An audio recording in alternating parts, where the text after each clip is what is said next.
Hearty welcome to today's class. Let us have a short prayer. വിശുദ്ധിയിലെ ജ്ഞാനത്തിലെ വിശ്വാസത്തിലെ കൂടുതൽ വളരാൻ ആഴപ്പെടാൻ ആവശ്യമായിട്ടുള്ള ബോധ്യങ്ങൾ, സാഹചര്യങ്ങൾ, ബന്ധങ്ങൾ ഞങ്ങൾക്ക് നൽകണമേ.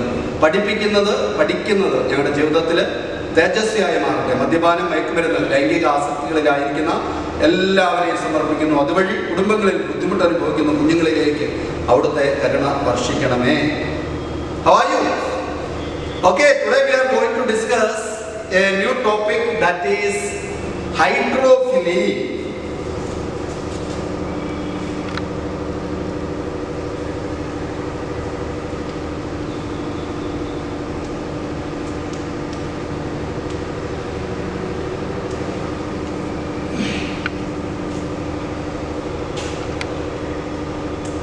What is hydrophilic?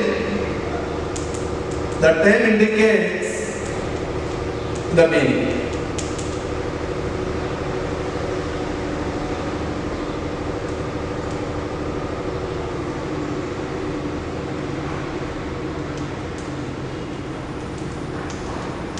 Hydro means water. Hydro means water. And here phily means pollination. So the process of pollination by the agency of water is called hydrophily. വെള്ളം വഴി പരാഗണം നടക്കുന്നതിനെയാണ് നമ്മൾ ഹൈഡ്രോഫിലി, അല്ലെങ്കിൽ ഇതിനെ പറയുന്ന മറ്റൊരു പേരാണ് വാട്ടർ പോളിനേഷൻ.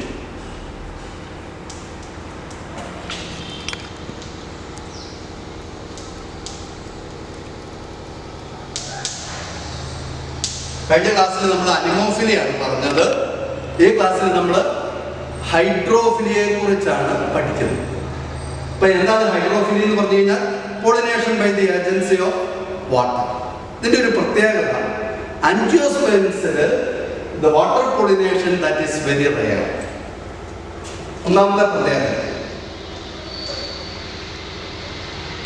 എന്ന് പറഞ്ഞു കഴിഞ്ഞാൽ that is limited only up to 30 genera. It is limited to about 30 genera only. ഇപ്പോൾ ടോട്ടൽ ആൻജിയോസ്പേംസ് നോക്കിക്കഴിഞ്ഞാൽ അതിൽ ഏകദേശം 30ഓളം ജീനസുകളിൽ മാത്രമാണ് വാട്ടർ പോളിനേഷൻ നടക്കുന്നത്.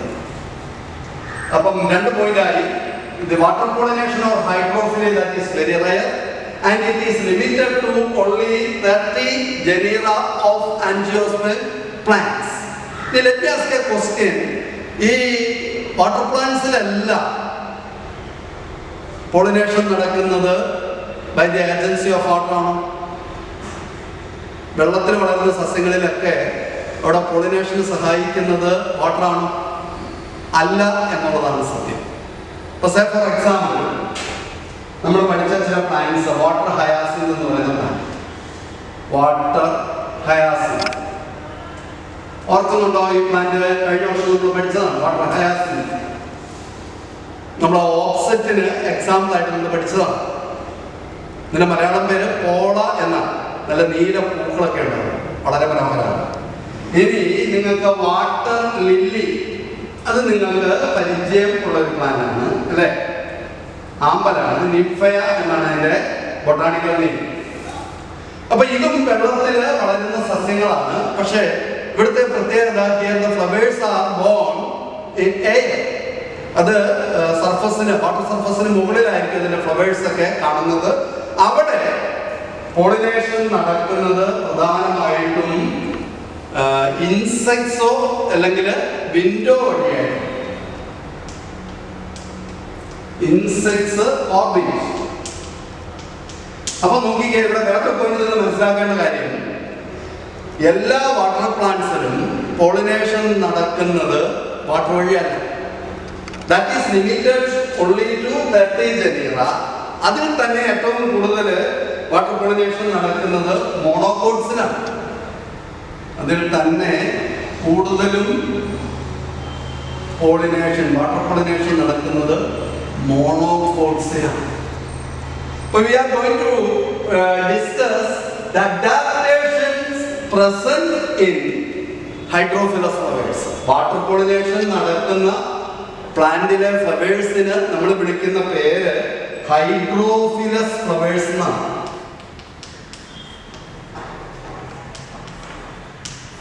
Hydrophilous flowers.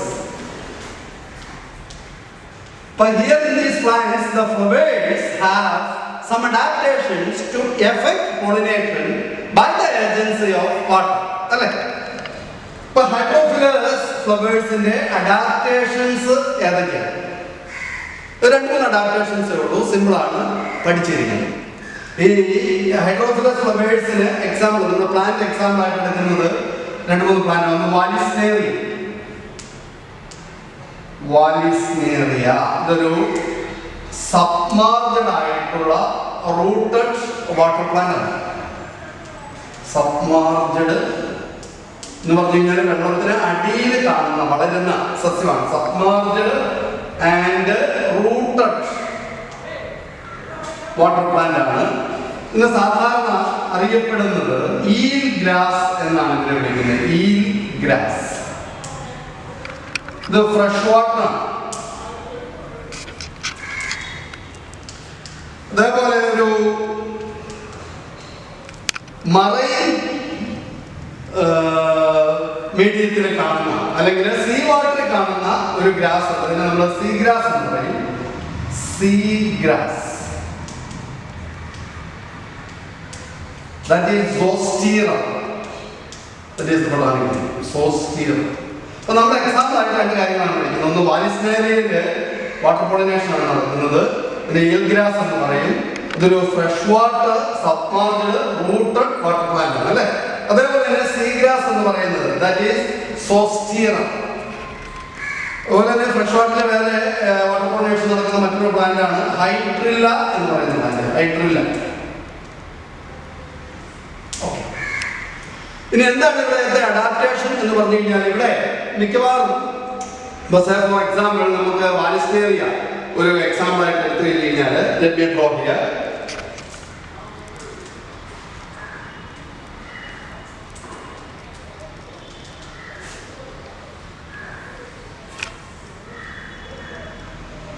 ഇത് സബ്മർജ്ഡ് റൂട്ടഡ് പ്ലാന്റ് ആണെന്ന് പറഞ്ഞു. ഇതിന് ഈൽ ഗ്രാസ് അല്ലെങ്കിൽ ടേപ്പ് ഗ്രാസ് എന്ന പേരുണ്ട്. ഇത് നോർമലി വാലിസ്നേറിയ എന്ന് പറയുന്നത് ഒരു ഡൈഷ്യസ് പ്ലാന്റ് ആണ്. അതായത് മെയിൽ ഫ്ലവേഴ്സും ഫീമെയിൽ ഫ്ലവേഴ്സും സെപ്പറേറ്റ് പ്ലാന്റ്സിലാണ് കാണുന്നത്. ഇപ്പൊ ഇവിടെ ഇപ്പം for example this is the male plant producing male flowers in a cluster. And suppose this is the female plant producing female flower, and here you can see a long stalk, a coiled ആയിട്ടുള്ള tendril-like ആയിട്ടുള്ള coiled ആയിട്ടുള്ള ഒരു stalk കാണും, where you can see the production of a female flower. And what happens at the time of pollination? This stalk uncoils. ഇത് അൺകോയിൽ ചെയ്തിട്ട് ഇവിടെ അൺകോയിൽ ചെയ്താണ് ഞാൻ കാണിക്കുന്നത്. ഇവിടെ അൺകോയിൽ ചെയ്തിട്ട് ഈ ഫീമെയിൽ ഫ്ലവർ ഇങ്ങനെ വാട്ടർ സർഫസിന് മുകളിൽ വന്നു. അതേപോലെ തന്നെ at the time of reproduction what happens? The male flowers that will be detached from the cluster, എന്നിട്ട് it may also reach male flowers that may reach to the water surface and can release the pollen grains. ഇവിടുന്ന് pollen grains release ചെയ്യും. Then the pollination takes place due to water current. ഇപ്പം water current വഴി ഈ ഇവിടെയുള്ള pollen grain, this pollen grain that will be reaching on the stigmatic surface of the female flower.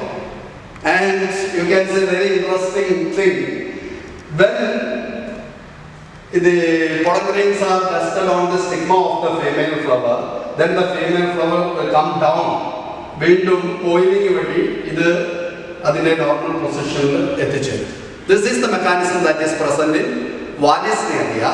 അപ്പോൾ ഇവിടെ pollen ഗ്രെയിൻസിനുള്ള ഒരു പ്രത്യേകത, pollen grains are without എക്സൈൻ. ഒന്ന് not ചെയ്ത് എഴുതിയെടുക്കണം. വിത്തൗട്ട് എക്സൈൻ എന്തിന്റെ കാര്യമാണ് പറയുന്നത്? പോളൻ ഗ്രെയിൻസിന്റെ കാര്യമാണ് പറയുന്നത് കേട്ടോ. പോളൻ ഗ്രെയിൻസിന് ചില പ്രത്യേകതകളുണ്ട് ഇവിടെ. Pollen grains are without exine. കിട്ടിയോ ഒരു പോയിന്റ്? ഇനി രണ്ടാമത്തെ പോയിന്റ് നോക്കിക്കേ. Pollen grains are unwettable due to the presence of a mucilaginous covering. അത് ഇതിന്റെ ഒരു പ്രത്യേകതയാണ്. ഇത് വെള്ളത്തിലാണ് കാണുന്നത്, അതുകൊണ്ട് മ്യൂസിലേജിനസ് ആയിട്ടുള്ള ഒരു covering pollen grains. The pollen grains may have mucilaginous covering. The pollen grains will be long and needle-like. Pollen grains ന്റെ ഒരു പ്രത്യേകത ലോങ് ആയിരിക്കും, അതേപോലെ തന്നെ നീഡിൽ-like ആയിരിക്കും. ലോങ് ആൻഡ് നീഡിൽ-like. ഇപ്പൊ മൂന്ന് പ്രധാനപ്പെട്ട പ്രത്യേകതകൾ നമ്മൾ ഈ ഹൈഡ്രോഫിലസ് ഫ്ലവേഴ്സിന്റെ കാണുകയാണ്. Here the pollen grains are without exine. Then the pollen grains are having a mucilaginous covering. Then the pollen grains are long, ribbon-like or needle-like or thread-like. Thread-like എന്ന് പറയാൻ പറ്റും, അല്ലെങ്കിൽ ribbon shaped എന്ന് പറയാൻ പറ്റും.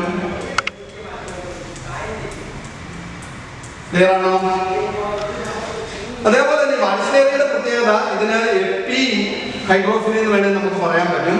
കാരണം pollination that takes place the surface of water. എന്നാൽ seagrass സോസ്റ്റീറയിൽ ചെറിയൊരു വ്യത്യാസമുണ്ട്. നമുക്ക് കാണാം. സോസ്റ്റീറയിൽ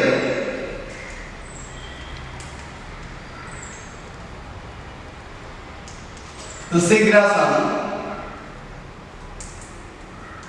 ഇവിടെ ചെറിയൊരു വ്യത്യാസമേ ഉള്ളൂ. ഇവിടെ നേരത്തെ നമ്മൾ പറഞ്ഞു വാലിസ്നേറിയയിൽ അത് എപ്പി ഹൈഡ്രോഫിലി ആണ് എന്നുണ്ടെങ്കിൽ ഇവിടെ ഇതിന് ഹൈപ്പോ ഹൈഡ്രോഫിലി ആണ് നടക്കുന്നത്. എന്ന് പറഞ്ഞു കഴിഞ്ഞാൽ വെള്ളത്തിന്റെ സർഫസിൽ വെച്ചല്ല പോളിനേഷൻ നടക്കുന്നത്, വെള്ളത്തിനുള്ളിൽ ജലത്തിനുള്ളിൽ വെച്ച് ഇൻസൈഡ് ദ വാട്ടർ എന്ന് നമുക്ക് പറയാനായിട്ട് പറ്റും. ഇതും സബ്മാർജിൽ ആയിട്ടുള്ള ഒരു വാട്ടർ പ്ലാന്റ് തന്നെയാണ്. You can say this is the zostera. ഇപ്പൊ ഈ സോസ്റ്റീറയില് ഇവിടെ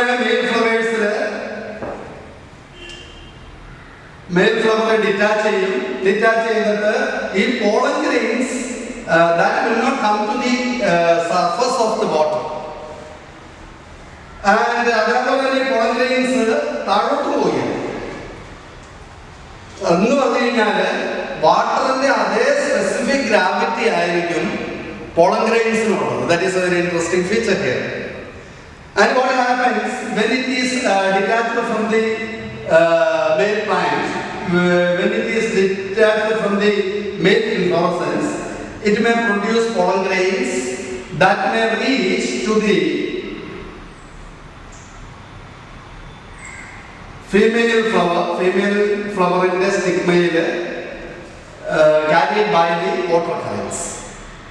ഇപ്പൊ നേരത്തെ നമ്മൾ കണ്ടതുപോലെ തന്നെ ഇവിടെയും ഈ വാട്ടർ കറൻസിൽ പെട്ട് ആക്സിഡന്റൽ ആയിട്ട് ഈ പോളൻ ഗ്രെയിൻസ് ഈ ഫീമെയിൽ ഫ്ലവറിന്റെ സ്റ്റിഗ്മയിൽ വന്ന് പതിച്ച് പോളിനേഷൻ എഫക്റ്റഡ് ആകും.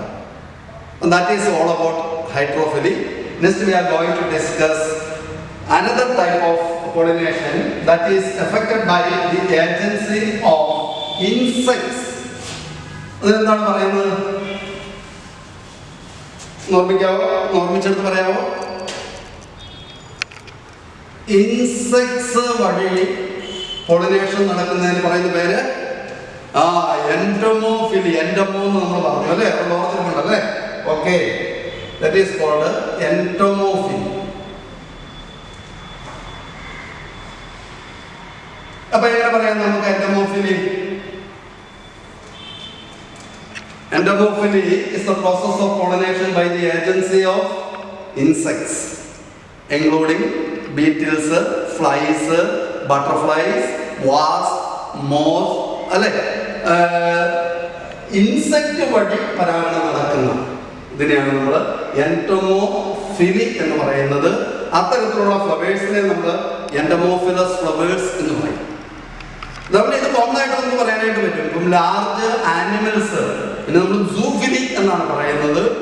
ഇപ്പോഴും മങ്കീസ് അല്ലെ, ലെമേഴ്സ്, ഈവൻ റെപ്റ്റൈൽസ്, ഇതെല്ലാം ആനിമൽസ് വഴി പരാഗണം നടക്കുന്നതാണ്. അതിൽ തന്നെ നമ്മൾ സൂചിപ്പിച്ചതുപോലെ ബട്ടർഫ്ലൈസോ ഇൻസെക്ട്സോ അതുപോലെ ബീറ്റിൽസോ വാസ്പ്സോ മോത്തോ ഒക്കെ വഴി പരാഗണം നടക്കുന്നതിനെ നമ്മൾ എൻഡമോഫിലി എന്ന് പറയുന്നു.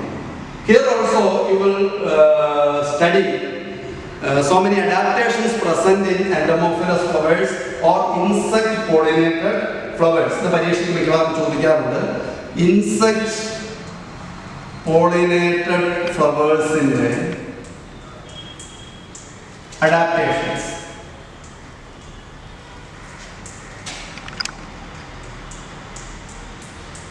This is very simple. നിങ്ങൾക്കൊന്ന് പറയാനായിട്ട് പറ്റുമെന്ന് ശ്രമിച്ചു നോക്കിക്കേ. ഇൻസെക്ട് വഴി പരാഗണം നടക്കുന്നതിന് ആ പ്ലാന്റിലെ ഫ്ലവേഴ്സിൽ കാണുന്ന അഡാപ്റ്റേഷൻസ് എന്തൊക്കെയാണ്? Of course the flowers will be large. ഒന്നാമത്തെ പോയിന്റ് നമുക്ക് എഴുതാം. ഫ്ലവേഴ്സ് ലാർജ് ആയിരിക്കും. പിന്നെ കോൺസ്പീക്വസ് ആയിരിക്കും അല്ലെ? ദാറ്റ് മീൻസ് കോൺസ്പീക്വസ് അല്ലെ? അതുപോലെ ഷോയി ആയിരിക്കും, അല്ലെങ്കിൽ നമുക്ക് പറയാം കളർഫുൾ ആയിരിക്കും. അതെന്തിനു വേണ്ടിയിട്ടായിരിക്കും? ഇൻസെക്റ്റിനെ അട്രാക്ട് ചെയ്യാൻ വേണ്ടിയിട്ടായിരിക്കും അല്ലെ? ഇൻസെക്റ്റിനെ അട്രാക്ട് ചെയ്യാനായിട്ട് വേറെ എന്തെങ്കിലും ക്യാരക്ടേഴ്സ് നമുക്ക് ഇത്തരത്തിലുള്ള ഫ്ലവേഴ്സ് കാണാൻ പറ്റുമോ? യെസ്, അത് സെന്റഡ് ആയിരിക്കും അല്ലെങ്കിൽ ഫ്രാഗ്രൻസ് ആയിരിക്കും അല്ലെ? ഫ്രാഗ്രന്റ് ആയിരിക്കും അല്ലെ? അല്ലെങ്കിൽ നമുക്ക് പറയാം സെന്റഡ് ആയിരിക്കും. ഇതാണ് ഒരു സ്ഥലം കേൾക്കുന്ന അവിടെ വണ്ടി പോകാവുന്നതൊന്നും സാരമില്ല, ഇവിടെ ശ്രദ്ധിച്ചാൽ മതി. പിന്നെ എന്താണ് ഈ സെന്റഡ് എന്ന് പറയുമ്പോൾ? അത് നല്ല സ്മെല്ലും കാണും, ചിലപ്പോൾ ചീത്ത സ്മെല്ലും കാണും അല്ലെ? 4 ഓർഡേഴ്സ് ചില ഫ്ലവേഴ്സ് പ്രൊഡ്യൂസ് ചെയ്യുന്നുണ്ട്. ഇപ്പൊ നമ്മുടെ കാക്ടൈയുടെ ഒരു ഫ്ലവർ ആണെന്നുണ്ടെങ്കിൽ, ഏതാ കാക്ടൈ, ഓപ്പൺ ഷെയ്ഡ് ഒക്കെ ഫ്ലവർ ആണെന്നുണ്ടെങ്കിൽ പിന്നെ നല്ല സ്മെല്ലായിരിക്കും. എൻ്റെ ഫ്ലവർ കണ്ടിട്ടുണ്ടോ നിങ്ങൾ ഇത് വീട്ടിനുള്ളിൽ ഏതേലും ഈ ഫോണുമായിട്ട് TV ആയിട്ട് കമ്പ്യൂട്ടറുമായിട്ട് മാത്രം ഇരുന്നാൽ പോരാ. പുറത്തേക്കൊക്കെ ഒന്ന് ഇറങ്ങി നമ്മൾ ഒബ്സർവ് ചെയ്യും. നേച്ചറിൽ വളരെ മനോഹരമായിട്ടുള്ള കാര്യങ്ങൾ നമുക്ക് കാണാനായിട്ട് പറ്റും. ഈ കാക്ടൈ വർഗത്തിൽപ്പെട്ട കള്ളിമുൾച്ചെടികളിലൊക്കെ ശ്രദ്ധിച്ചു കഴിഞ്ഞു കഴിഞ്ഞാൽ നല്ല ബ്യൂട്ടിഫുൾ ഫ്ലവേഴ്സ് ഉണ്ട്. പക്ഷെ അതിന് വല്ലാത്തൊരു സ്മെല്ലായിരുന്നു. Rafflesia you might have studied അല്ലേ? ലാർജസ്റ്റ് ഫ്ലവറാണ് റാഫ്ലേഷ്യ ഫ്ലവർ. അതിനും ഇത്തരത്തിൽ വളരെ ഒരു ദുർഗന്ധമായിരിക്കും ഉള്ളത്. പക്ഷെ ആ ദുർഗന്ധമായിരിക്കും അതിൻ്റെ പ്രത്യേക പോളിനേറ്ററിനെ ആ ഫ്ലവറിലേക്ക് ചെല്ലാനായിട്ട് പ്രചോദിപ്പിക്കുന്നത്. That particular smell which can attract the pollinators. അപ്പോൾ ഇത് ഈ എൻഡമോഫിലസ് ഫ്ലവേഴ്സിന്റെ പ്രധാനപ്പെട്ട അഡാപ്റ്റേഷൻസ് ആട്ടോ. The flowers will be very big, അല്ലേ? They will be showy or with the beautiful coloring patterns. Then they will have fragrance or they are scented, അല്ലേ? Sometimes it may be a fall order. പിന്നെ എന്തൊക്കെ പ്രത്യേകതകളായിരിക്കും? Floral rewards. That is a very important point. എന്താണ് floral rewards? Okay, ഈ ഇൻസെക്ട്സിനെ attract ചെയ്യുന്നതിന് വേണ്ടിയിട്ട് the flower will give some rewards. ഏതൊക്കെയാണ് പ്രധാനപ്പെട്ട ഫ്ലോറൽ റിവാർഡ്സ് എന്ന് പറയുന്നത്? as you know, of course it is pollen grains. pollen grains rich in nutrients ആണെന്ന് നമ്മൾ പറഞ്ഞു, edible ആണെന്ന് നമ്മൾ പറഞ്ഞു. അപ്പോൾ ഒരു ഫ്ലോറൽ റിവാർഡ് എന്ന് പറയുന്നത് pollen grains ആയിരിക്കും അല്ലേ? രണ്ടാമത്തെ എന്തായിരിക്കും? ഏറ്റവും പ്രധാനപ്പെട്ട ഒരു പോളൻ റിവാർഡാണ് നെക്ടർ എന്ന് പറയുന്നത്. ഹണി അല്ലെങ്കിൽ നെക്ടർ. ഇപ്പൊ മിക്കവാറും ഷഡ്പദങ്ങൾ മധു നുകരാൻ വേണ്ടിയിട്ടാണ് ശരിക്കും പൂക്കളെ സന്ദർശിക്കുന്നത് അല്ലെ? അതൊരു ഫ്ലോറൽ റിവാർഡാണ്. അപ്പോൾ the presence of floral rewards like pollen grains and nectar is a very important adaptation that is present in insect pollinated flowers or entomophilous flowers. ഇനി മൂന്നാമതൊരു floral reward not in all insect pollinated flowers, but in some insect pollinated flowers you can see a very interesting feature. The flower will give space for laying eggs of some insects. കണ്ടോ, അതിൽ visit ചെയ്യുന്ന ഇൻസെക്ട്സിന് അതിൻ്റെ മുട്ട ഇടാൻ വേണ്ടിയിട്ടുള്ള ചില സ്ഥലങ്ങൾ provide ചെയ്യുകയാണ്. Provide space for laying eggs. Example എടുത്തു കഴിഞ്ഞാൽ അമോർഫോഫാലസ്, ദ ടോളസ്റ്റ് ഫ്ലവർ ഒക്കെ ഉണ്ടാകുന്ന ഒരു പ്ലാന്റ് അമോർഫോഫാലസ് ചേനയാണ്. ഇത് നമ്മുടെ സാധാരണ ചേനയല്ല, കാട്ടുചേന. ഏകദേശം ഒരു 6-6.5 അടി ഉയരത്തിൽ വരെ അതിന്റെ ഫ്ലവർ നമുക്ക് കാണാനായിട്ട് പറ്റും. Amorphophallus.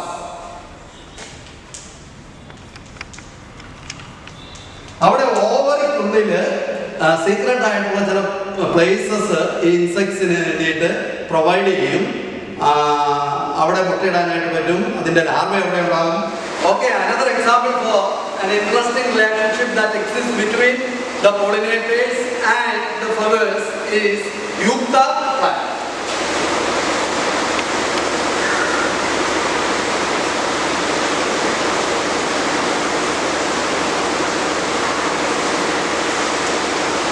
It is a garden plant and it is commonly called a Spanish dagger. And there you can see a very interesting relationship between the yucca flower and a moth. The moth is called yucca moth. The scientific name of yucca moth is Tegeticula eucasella.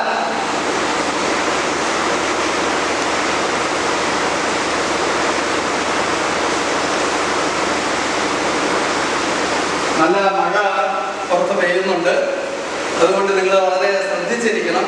ചെറിയ disturbance ഒക്കെ ഉണ്ട്. Okay, അപ്പോൾ ഈ yucca പ്ലാന്റിന്റെ ഫ്ലവറും അതേപോലെ തന്നെ yucca moth ടെജീറ്റിക്കുല യൂക്കാസെല്ല, ഇതിന്റെ മുമ്പിലത്തെ പേര് കൊമൂബ യൂക്കാസെല്ല എന്നാണ്.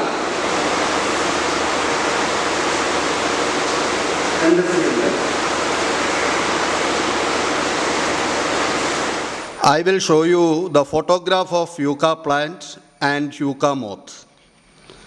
The moth makes a small opening on the wall of the ovary and enters into the locule of ovary where it lays its eggs. So actually the flower provides a safe place for the moth to lay their eggs. എന്നിട്ട് എന്താ ചെയ്യുന്നതെന്ന് പറഞ്ഞു കഴിഞ്ഞാൽ ഈ ഒരു hole that will be filled with pollen grains. Moth പയ്യെ ഈ hall pollen grains ഉപയോഗിച്ച് അടച്ചു വെക്കും. അപ്പോൾ മുട്ട വിരിഞ്ഞു കഴിയുമ്പോൾ the formation of larvae and the larvae can feed on these pollen grains also. അങ്ങനെ ഒരു ബെനിഫിറ്റും കൂടി ഉണ്ട്. അപ്പോൾ ഇവിടെ ഈ മോത്ത് അങ്ങോട്ടും ഇങ്ങോട്ടും കയറി നിന്ന സമയത്ത് the pollen grains will be dusted on the stigma of the flower.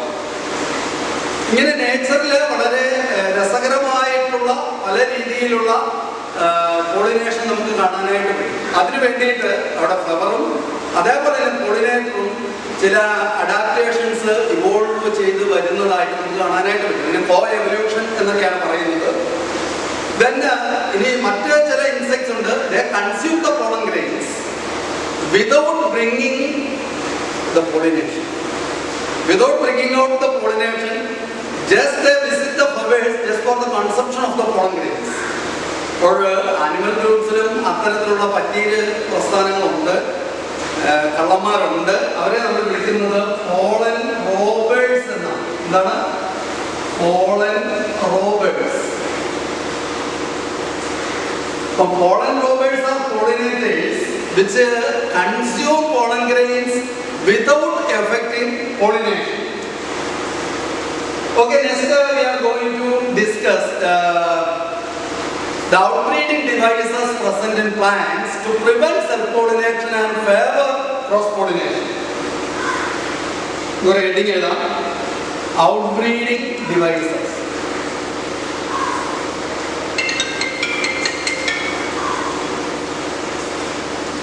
Outbreeding devices present in plants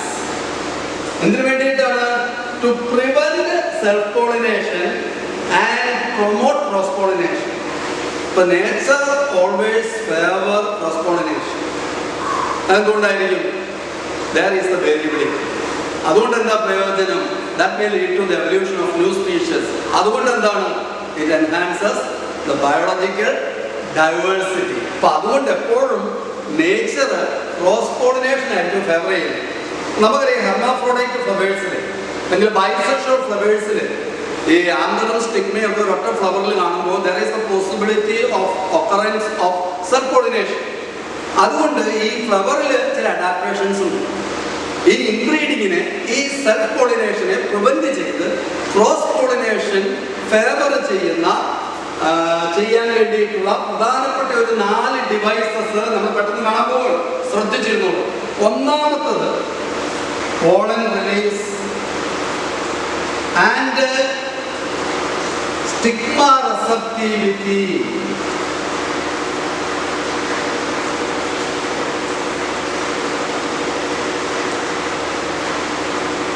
Are not synchronized.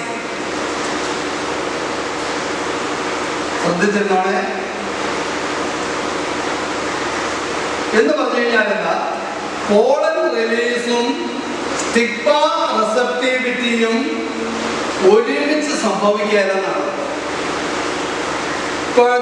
pollen mature release stigma receptive. When the pollen releases, the stigma will not be receptive. The stigma becomes receptive much before the pollen release. Stigma receptive. Stigma receptive, but at that time, anther maturity pollen grains release. Possibility cross-pollination, self-pollination prevent. This point. Position of and positions of anther and stigma are different.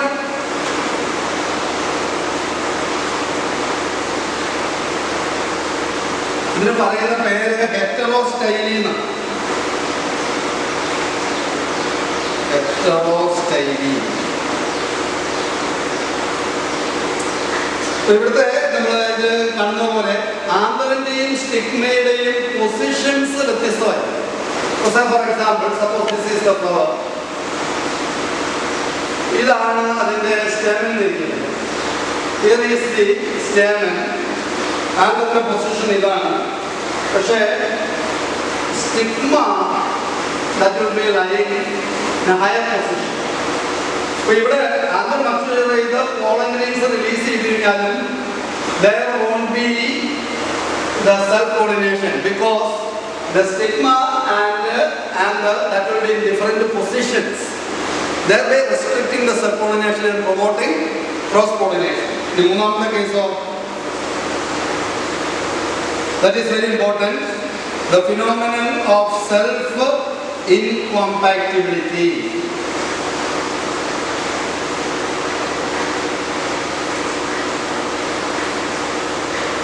Self-incompatibility.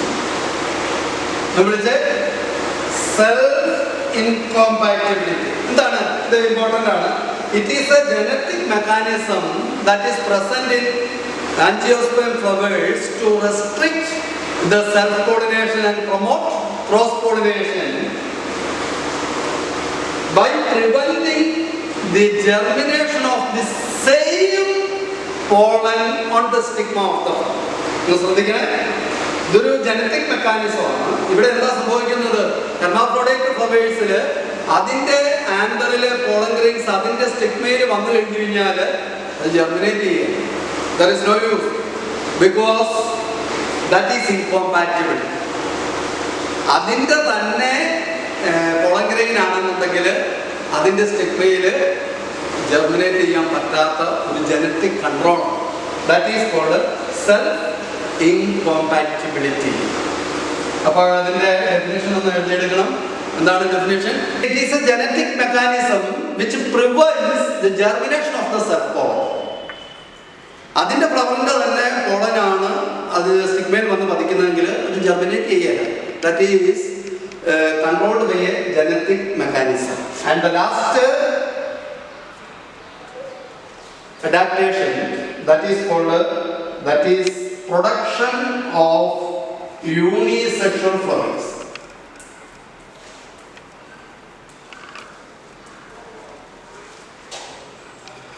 Now there is answer.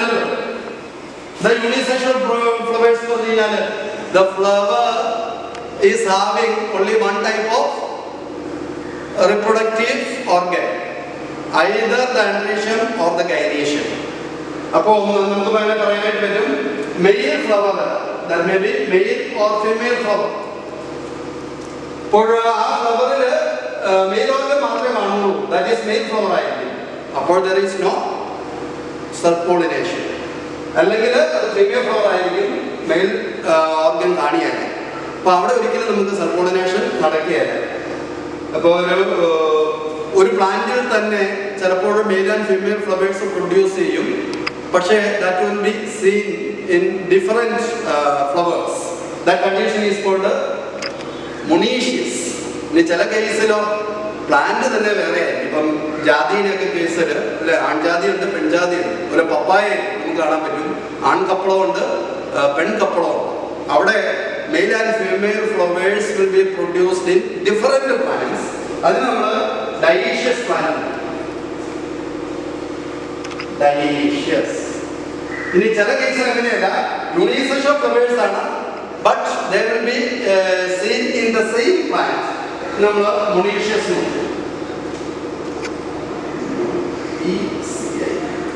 monoecious. For the production of unisexual flowers that can restrict the self pollination. But these are the important outbreeding devices present in angiosperm flowers. One is pollen release and stigma receptivity are not synchronized. The positions of anther and stigma are different. Then the self incompatibility of genetic mechanisms that prevents the germination of the same pollen. And finally the production of unisexual flowers that can promote the cross pollination. These are the different adaptations present in angiosperm plants to promote cross pollination. And the last one or 2 minutes നമ്മൾ തീരുന്നതാണ് pollen pistil interaction. ഇപ്പം pollen grain വന്ന് സ്റ്റിഗ്മയിൽ പതിച്ചു എന്ന് പറഞ്ഞതുകൊണ്ട് germinate ചെയ്യണം എന്നില്ല. കാരണം നമുക്കറിയാം റൈറ്റ് പോളൻ ആയിരിക്കുകയല്ല ചിലപ്പോൾ ഈ സ്റ്റിഗ്മയിൽ വന്ന് പതിച്ചത്. വേറെ ഏതെങ്കിലുമൊക്കെ സ്പീഷ്യസിൻ്റെ വന്ന് കാറ്റത്ത് വന്ന് പതിക്കാനായിട്ട് സാധ്യതയുണ്ട്. അപ്പോൾ അതുകൊണ്ട് when the pollen reaches on the stigma, there will be a communication between the pistil and pollen. That is called pollen pistil interaction. ഇത് രസകരമായിട്ടുള്ള ഒരു കാര്യമാണ്. ഇതിനെക്കുറിച്ച് so many research works are going on in this field, pollen pistil interaction. ഇപ്പോൾ സയന്റിസ്റ്റുകൾ പറയുന്നത് there are some proteins responsible, there are some chemicals, there are some hormones responsible for this communication between the pollen grains and the pistil. അപ്പോൾ if it is compatible, if the pollen is compatible to pistil, ഇപ്പോൾ നമ്മൾ LCD നമ്മൾ ഉപയോഗിക്കുമ്പോൾ അതിൻ്റെ right compactable ആയിട്ടുള്ള കോഡാണ് നമ്മൾ കുത്തുന്നതെങ്കിൽ മാത്രമേ അത് വർക്ക് ചെയ്യുള്ളൂ. ഇപ്പോൾ ഫോണിൽ എല്ലാ ചാർജറും നമുക്ക് ഫോണിൽ നമുക്ക് കുത്താനായിട്ട് പറ്റിയല്ല. അതിൻ്റെ ആ ഹോളിന് കോമ്പാക്റ്റബിൾ ആണെങ്കിൽ മാത്രമേ അതിന് റിസീവ് ചെയ്യാൻ പറ്റുള്ളൂ. എന്ന് പറഞ്ഞതുപോലെ സെൽഫ് ഇൻകോമ്പാറ്റബിലിറ്റി നമ്മൾ നേരത്തെ പറഞ്ഞതുപോലെ whether the pollen is compatible to that stigma, that is very important, and this communication that is mediated by the chemicals. ചില പ്രോട്ടീൻസ് ഒക്കെ ഇപ്പോൾ കണ്ടുപിടിച്ചിട്ടുണ്ട് ഈ പോളൻ പിസ്റ്റൽ ഇന്ററാക്ഷന് ആവശ്യമായിട്ടുള്ള ചില കെമിക്കൽസ്. അപ്പോൾ ഇപ്പം കറക്റ്റ് കോമ്പാറ്റബിൾ ആയിട്ടുള്ള പോളനാണ് സ്റ്റിഗ്മയിൽ വന്ന് പതിച്ചതെങ്കിൽ yes it allows the germination. പയ്യെ സ്റ്റിഗ്മയുടെ ടിഷ്യൂലൂടെ സ്റ്റൈലിലെ ടിഷ്യൂലൂടെ അത് പയ്യെ site of fertilization that is എംബ്രിയോസാക്കിലേക്ക് മൂവ് ചെയ്യും. ആൻഡ് ഫൈനലി ഈ പോളൻ ഗ്രെയിന് അത് ഡെവലപ്പ് ചെയ്ത് പോളൻ ട്യൂബ്, അതിന് ബെർഗമീൻസ്, അത് സ്റ്റിഗ്മയില് സ്റ്റൈലിലൂടെ അത് ഓവറിനുള്ളില് ഓവ്യൂളിനുള്ളില് എംബ്രിയോസാക്കിൽ വന്നിട്ട് ഡിസ്ചാർജ് ചെയ്യും. അതോടുകൂടി നമ്മുടെ പോളിനേഷൻ തീരുകയാണ്. ഇനി ഈ പോളിനേഷൻ ആർട്ടിഫിഷ്യൽ രീതിയിലൊക്കെ നമുക്ക് ചെയ്യാനായിട്ട് പറ്റും. നമുക്കിഷ്ടമുള്ള പോളൻ ഗ്രെയിൻസിനെ നമുക്ക് ചില പ്ലാന്റിലേക്ക് കൊണ്ടുപോയി പോളിനേഷൻ നടത്താനായിട്ട് പറ്റും. പിന്നെ ആർട്ടിഫിഷ്യൽ ഹൈബ്രിഡൈസേഷൻ എന്നാണ് പറയുന്നത്. ആ ഒരു പ്രോസസ്സും കൂടെ കണ്ടുകഴിയുമ്പോൾ പോളിനേഷൻ തരും. For the time being want to wind up today's class. ഇത് സീരിയസ് ആയിട്ട് നിങ്ങൾ പഠിക്കുക.